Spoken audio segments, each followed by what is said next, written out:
Morning.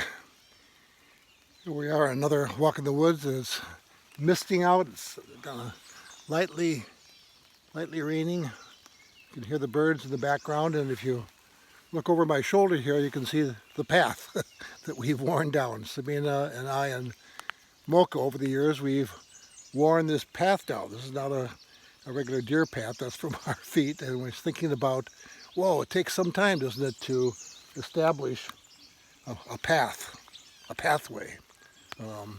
And maybe, maybe good habits are like that too. So this morning I'd like to talk about compassion, how important compassion is. And I think along with that is vulnerability.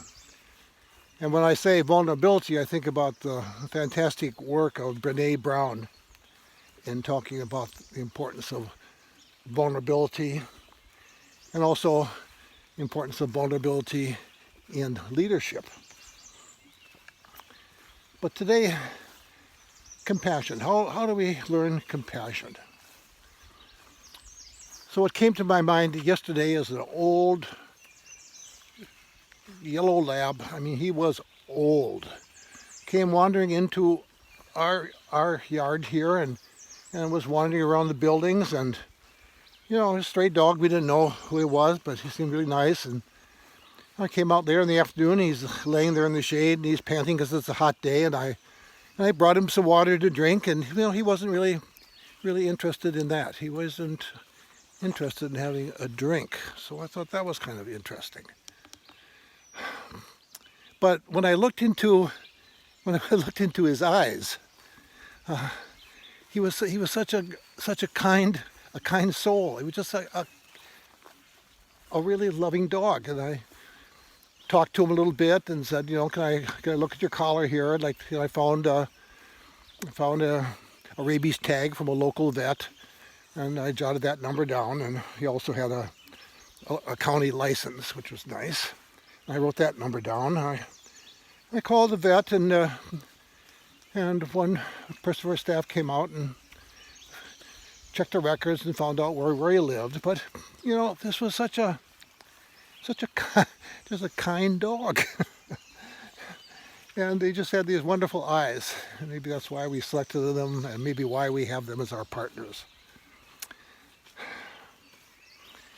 And I thought, as a youngster growing up, I mean, don't we first learn compassion from our pets, our animals, to try to love them? First person maybe outside, or the first entity outside of our family that we can show love for. So the importance of compassion today is just so vitally important. Can we co-passion with other people? Can we stop to understand what it's like to walk in their shoes, understand what they're going through, the burdens they might have to. And in light of that, can we be more compassionate towards them?